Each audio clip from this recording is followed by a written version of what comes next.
The moment Vincent Zeller heard his 5-year-old son yell, "Daddy, push me higher," from the swing set, he knew this Saturday park visit was going to be his favorite part of the week.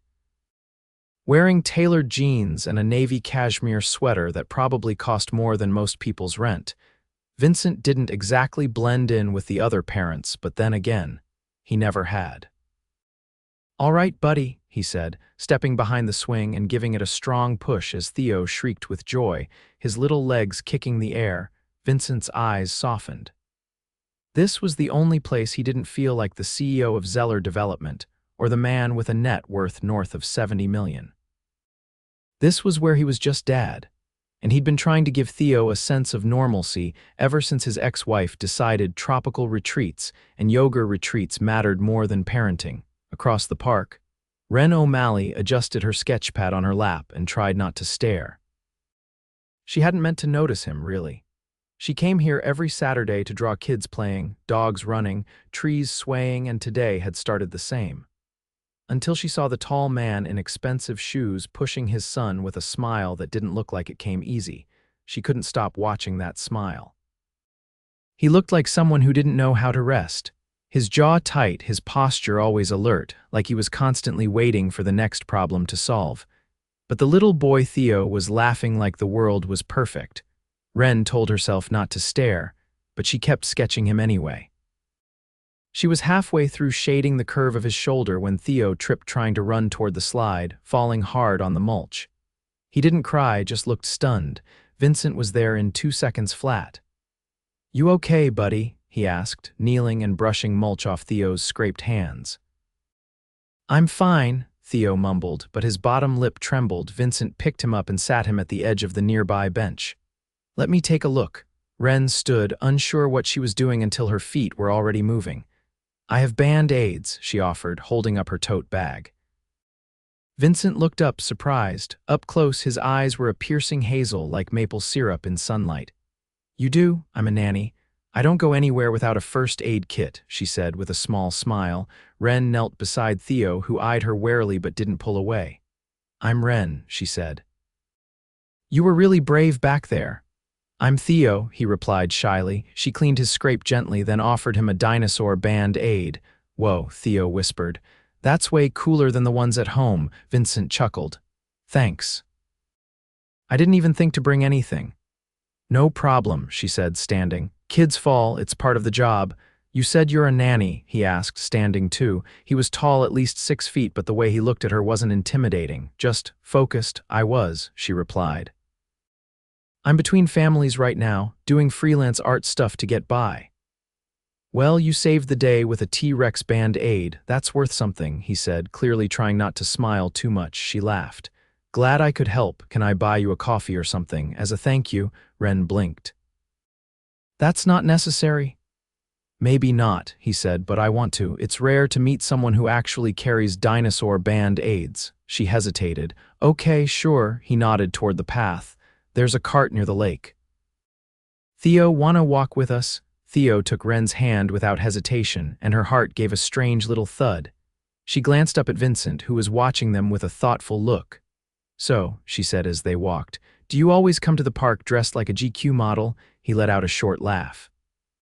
"Force of habit, I come from the office most days. On a Saturday, I run my own company," he said casually. "Zeller Development." Wren slowed slightly. "Wait, the Zeller, like the luxury real estate company?" He gave a sheepish nod. "Yeah, that one," she stared. "You're a millionaire." "Technically," he said slowly, "but I try not to lead with that." "I mean, you didn't," she said quickly. "I just wasn't expecting a guy in $1,000 shoes to be pushing a swing next to a sandbox." He shrugged. "Theo loves it here, and I love him. So I'm here." He said it so simply, like it wasn't the most attractive thing a man could possibly say. They reached the coffee cart, and Vincent ordered 2 lattes and a hot chocolate for Theo, who was busy telling Wren about a cartoon she'd never heard of. She watched the way Vincent handed the vendor a $100 bill like it was nothing, barely glancing at the change. He didn't care about impressing anyone. He just was. They sat on a bench facing the pond, Theo sipping his drink between them. "You're different than I expected," Wren said softly, "because I'm rich. Because you're real. He didn't say anything for a second, then most people don't bother to get past the money part. Well, she said, I'm broke, so that helps, he laughed again.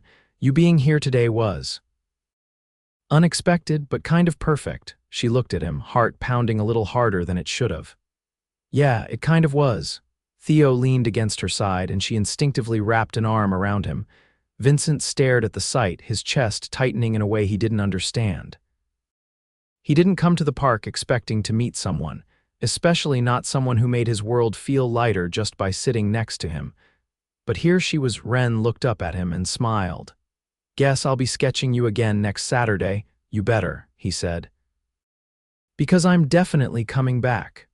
Do you always draw people without asking, or was I just lucky? Vincent asked as he leaned against the side of the bench, coffee cup in hand, watching Wren flip through her sketchbook beside him. I didn't think you'd notice, she said, turning the page to something else, a dog mid-run, tongue flying. Most people don't. I notice everything, he said, eyes still on her, not the drawings. Wren felt the heat crawl up her neck but didn't look away. Then you probably also noticed I didn't draw you smiling in the first one. I don't smile much, Vincent replied, almost like it was a confession. I figured, she said, tapping the page, but you did when Theo laughed, so I drew that too. Later, Vincent's gaze lingered on her hands, smudged with graphite, nails short and clean. You're good. Do you sell your work? Sometimes, she said, closing the sketchbook carefully. Mostly I do commissions, portraits, pet illustrations. Whatever pays rent. That doesn't sound easy. It's not, she said, then glanced at Theo, who was hunched over his hot chocolate with whipped cream on his nose. But the alternative is a desk job I hate. I've done that twice. You're brave, Vincent said, watching her carefully. She raised an eyebrow. Says the guy who built a company from scratch. I had help. I don't, she said. But I manage. He nodded, and silence stretched for a moment, not uncomfortable but full of thoughts neither of them said out loud. Theo jumped up suddenly. Can I go look at the ducks? Vincent stood. Stay where I can see you. I will. Theo took off toward the pond, sticking to the dirt path Wren's side. He's sweet. He's everything, Vincent said quietly. He changed everything. She looked at him, eyebrows drawn. Did you always want to be a dad? No, he admitted. I didn't think I'd be any good at it. My own father wasn't present. What changed? Vincent's eyes softened as he watched Theo crouch near the water's edge. He was born, and suddenly I didn't care if I was ready or not. I just knew I'd never leave. Wren didn't speak for a moment. Then, I only met my father once. He sent me a postcard from Berlin when I was 9. That was it. Vincent turned to her, surprised. That's all, she nodded. My mom raised me on her own, waitressing, night shifts, whatever it took. She passed 2 years ago. I'm sorry, he said, his voice low. She was proud, Wren said, the words more strength than sorrow. Even when I dropped out of college to paint full-time, she said she liked that I didn't follow anyone else's rules. Vincent studied her. I like that too. Wren glanced at him and caught that look again, intensely focused, like he was seeing things no one else did. Her breath caught for a second. Hey, he said, clearing his throat. This might be forward, but if you're looking for work, I need someone. She stared. You want to hire me? Not for art, he clarified. Theo's nanny left last week. He's got school half-days and no one to pick him up or help with homework. I've been juggling it, but I'm not doing great. I'm not sure, Wren hesitated. I've done babysitting, but I'm not a full-time nanny anymore. It wouldn't be forever, Vincent said. Just until I find someone else, a few weeks. You'd be paid well, and I trust you. That's fast, she said, folding her arms. You don't know me. I know Theo trusts you, he said. And you didn't hesitate to help him earlier. That tells me enough. Wren looked toward the pond. Theo was tossing crumbs to ducks, grinning like he'd solved world peace. I'd have to think about it. Of course, Vincent said quickly. No pressure, just… If you're between things and you want something steady for a while, it's yours. She nodded slowly. Can I sleep on it? Absolutely, he said. Take your time. Theo came running back, cheeks pink. Wren, one of the ducks, followed me. Did it ask for your autograph? She teased. No, but it quacked really loud. Vincent laughed, and Wren felt something strange twist in her chest. She hadn't expected him to laugh like that again. It was genuine, carefree even. "Want to come to the museum with us next Saturday?" Theo asked. "They have a Dino exhibit." Wren looked at Vincent, unsure. He raised his eyebrows. "We'd love it." She hesitated, then smiled. "Okay, dinosaurs it is." As they walked back toward the cars, Wren caught Vincent watching her again. "What?" she asked. He looked away, but not quickly enough. "Nothing, just thinking I should go to the park more often." Wren didn't answer. She didn't have to, because somehow everything had shifted quietly without warning, and she wasn't sure if she was ready for it, but she was curious, and that maybe was enough. "I wasn't expecting a car to pick me up," Wren said, eyeing the sleek black SUV idling in front of her apartment building. The driver, a middle-aged man in a navy suit with a discreet earpiece, gave her a polite nod and opened the door. Vincent glanced up from his phone as she slid into the back seat beside Theo. "I figured it'd be easier than the train on a Saturday." "You figured right," she said, adjusting the strap of her bag. "Still feels a little surreal, though." Theo leaned across her lap to look out the window. "We're going to see the T-Rex skull. It's real, not plastic." Vincent smiled faintly. "He's been talking about it all week." "Does he always get this excited about fossils?" Wren asked, brushing a strand of hair behind her ear. "Only when he's trying to impress someone," Vincent said, glancing at his son. Theo didn't look embarrassed. "Wren has a notebook. She draws better dinosaurs than the museum posters." "I believe that," Vincent replied.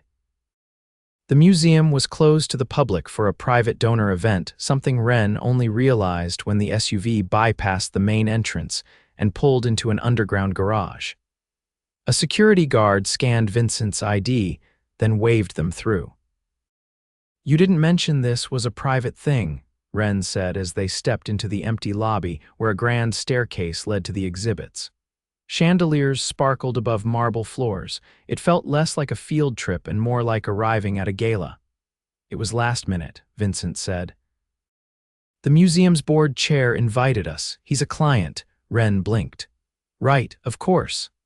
A museum staff member in a burgundy blazer led them through a side door and into a gallery where a towering dinosaur skeleton loomed behind velvet ropes. Theo ran ahead, gasping in awe. Vincent stepped closer to Wren as they watched him. "I didn't want to cancel," he said. "He's been looking forward to this since you said yes." "I'm glad you didn't," she said quietly. "It's beautiful." He looked at her, not the exhibit. "Yeah. It is." They walked slowly, stopping at each display. Theo asked questions and Wren answered most with surprising detail.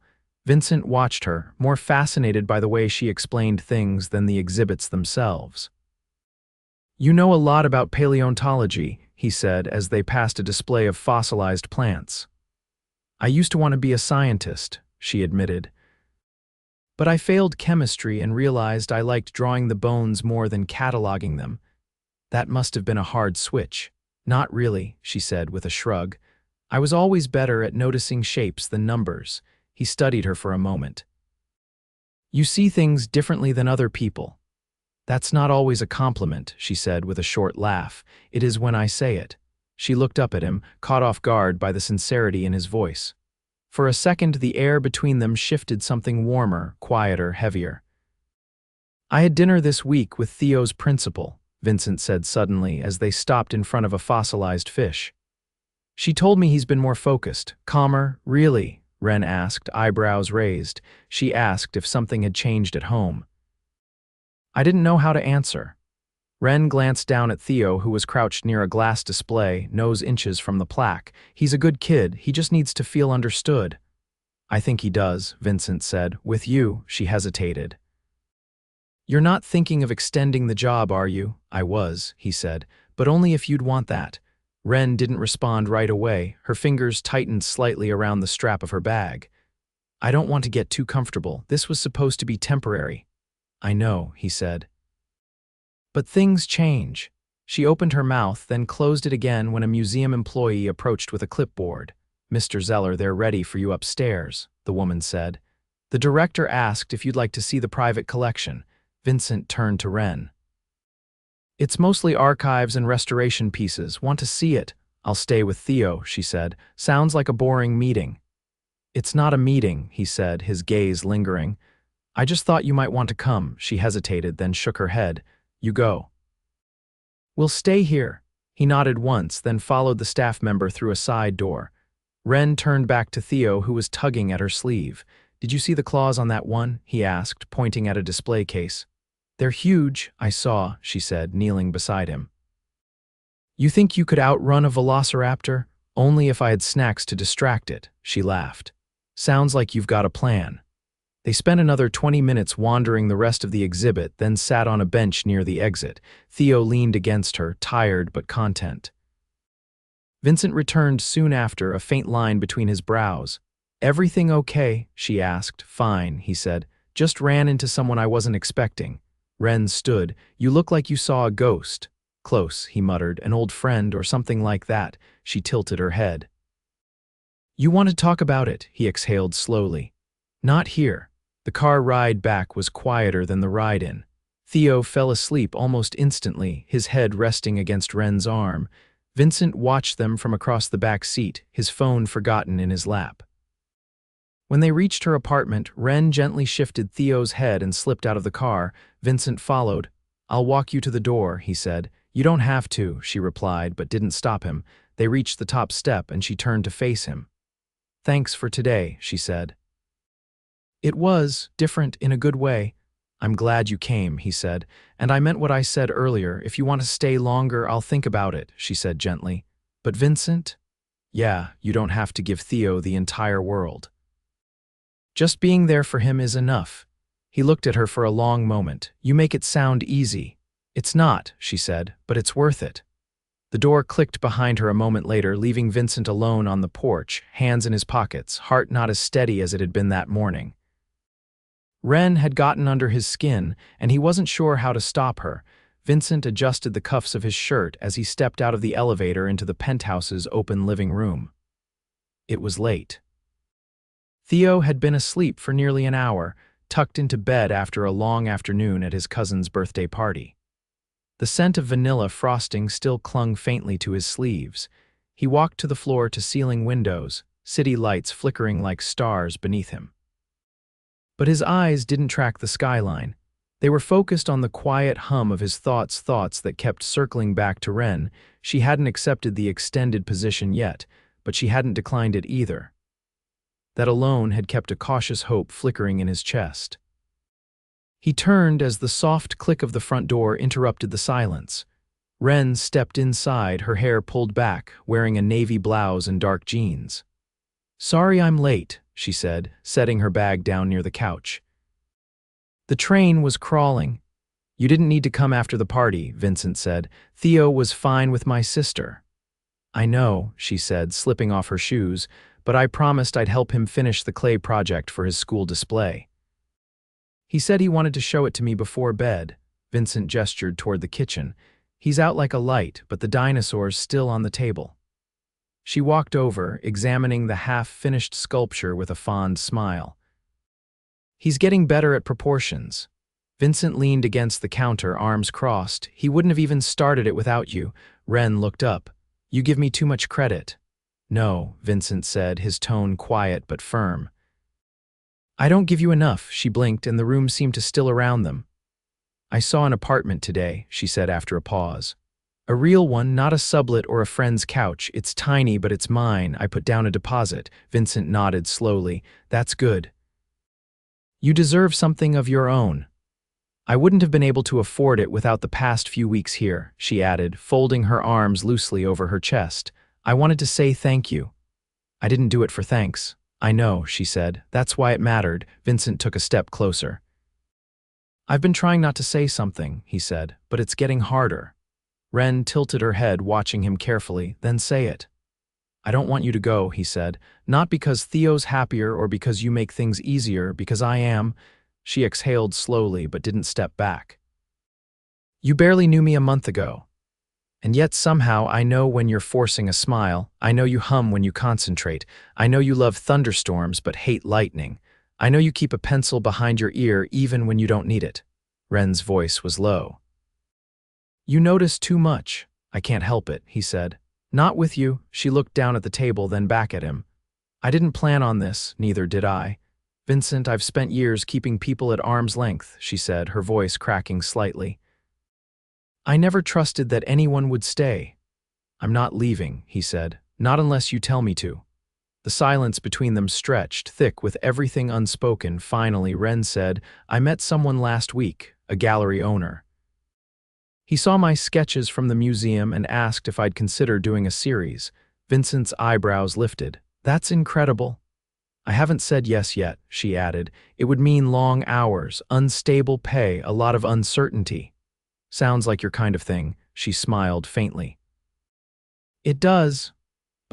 But I don't want to lose what this is, she said, her eyes searching his. With Theo, with you, Vincent stepped forward slowly, stopping just in front of her. Then we can figure it out. You don't have to give up anything. You think it's that simple? I think the hard part's already done, he said. We found something real, everything else is logistics. Wren looked up at him, her expression unreadable. Then she lifted her hand to his chest, just above his heart. You're different than I expected. He caught her hand in his. You make me different. She leaned in and kissed him softly like a question. He answered without hesitation, deepening it with a certainty he hadn't felt in years. When they broke apart, she stayed close. You're going to spoil me with this penthouse view. You haven't seen the rooftop yet, he said. Come up. She followed him to the private elevator that led to the rooftop terrace. The night air was crisp, the city sprawling around them in every direction. A small fire pit flickered near the glass railing and 2 chairs waited beside it. You sit out here often? She asked. Only when I need to think, he said, offering her a seat. They sat in silence for a while, the kind that didn't need filling. Then Wren turned to him. I'll take the gallery job, he nodded slowly. Good, but I'll also stay, she added, not in the guest room, not as a nanny, as something real. Vincent reached into his coat pocket and pulled out a small velvet box. Wren froze. I wasn't sure if I'd give this to you tonight, he said, opening it. Inside sat a delicate band, simple and elegant, with a single sapphire surrounded by diamonds. Vincent, it's not just a ring, he said. It's a promise. That you never have to wonder if I'll stay. Tears welled in her eyes, but she didn't look away. You're serious. I've never been more. She took the ring and slid it onto her finger, hand shaking slightly. It's beautiful. You are, he said. More than I ever knew how to ask for. She leaned into him, resting her head on his shoulder. How are you always this steady? I'm not, he said, but with you I don't need to pretend I am. Below them, the city pulsed with life, but up here it was quiet, just them, no past, no pressure. Just a future waiting to be written. And as Vincent pulled her closer, Wren knew without a doubt she was exactly where she was meant to be. Wren stood at the edge of the rooftop garden, her fingers curled around a mug of warm tea, watching the sun bleed orange across the Manhattan skyline. The air was still, touched with the faint scent of roses blooming along the terrace railing. Vincent had quietly hired a botanist to help her design it after she'd mentioned loving wildflowers. Now, a sea of soft pinks and purples rustled gently in the breeze behind her. She didn't hear him approach, but she felt him. His presence always arrived before his footsteps, quiet and steady like gravity itself. You've been up here a while, Vincent said, slipping his arms around her waist from behind. I was thinking, she murmured, leaning into him. About how much has changed. Vincent didn't rush her, just rested his chin on her shoulder and looked out over the city with her. The gallery opening is in 2 weeks, she said after a moment. They want to feature my entire series. He turned her gently to face him. Are you nervous? I thought I would be, she admitted. But I'm not really. I think for the first time in my life I don't feel like I'm chasing something I can't reach. You're not, he said. You've already built it. Everything from here is just extra. She smiled, then gave him a look. You're surprisingly poetic for a man who once forgot what a dishwasher was for. That was one time, Vincent said, and I maintain that it looked suspiciously like a filing cabinet. Wren laughed, tucking a curl behind her ear. You've changed. I've had help, he said, brushing his fingers down her cheek. You brought color into this place and into me. The sliding glass door opened behind them and Theo padded out in his slippers, rubbing his eyes. I thought I heard talking. Wren bent down and opened her arms. Couldn't sleep. I had a weird dream. You were painting a dragon on the ceiling. Vincent raised an eyebrow. That doesn't sound weird. That sounds like something she'd actually do, Theo grinned sleepily. Can we all sleep in your room tonight? Wren looked up at Vincent, who nodded. Come on, buddy, he said, scooping Theo up into his arms, but only if you promise not to kick me in the ribs like last time. I'll try, Theo yawned, already curling against his father's shoulder. Wren followed them inside, flicking off the terrace lights behind her. The three of them settled into the oversized bed, tangled in soft linen sheets and laughter. Theo was asleep again within minutes, his small hand resting on Wren's arm. Vincent reached for her hand under the covers and laced their fingers together. I've been thinking, he said quietly, brushing his thumb across her knuckles. About marrying you. Wren blinked, heart skipping. We're already engaged. I know, he said, but I don't want to wait, not another season. I want to stand in front of everyone we care about and make it official. She studied his face. Are you sure? I've never been more certain of anything, Vincent said. You and Theo, you're my whole world. Her throat tightened. Then let's do it, something small, intimate. No press, no drama, just us, he said. And whoever bakes the best chocolate cake in the city. Their wedding took place 3 weeks later in the courtyard of the brownstone. Vincent had quietly purchased in Brooklyn a pre-war gem with ivy crawling up the brick and enough space for a studio on the second floor. Wren wore a pale blue dress and carried a bouquet of wildflowers. Theo walked her down the aisle, holding her hand with unmistakable pride. There were only 20 guests, close friends. Vincent's sister. Wren's former mentor from the art program she'd once dropped out of. As they exchanged vows under a blooming cherry blossom tree, there were tears from Vincent, mostly, and uncontrollable smiles. I promise to never stop noticing you, he said, voice rough with emotion, and to make sure you always have a space to create. Even if it's the kitchen wall. Wren cupped his cheek. I promise to challenge you, to love you when you're quiet and loud and somewhere in between, and to never let you forget how far you've come. The kiss was soft and consuming, and from the front row, Theo clapped the loudest. Back at the house that evening, fairy lights lit the backyard, and guests danced barefoot in the grass. Wren's gallery series had sold out within an hour the week before, and Vincent had quietly bought the final piece, her sketch of Theo feeding ducks at the museum, without telling her. He hung it in the foyer that morning. Later, when the guests had gone and the sky had turned dark, Wren sat on the back steps in her dress, sipping champagne from the bottle. Vincent joined her, his tie undone, sleeves rolled up. Mrs. Zeller, she grinned. Still getting used to that.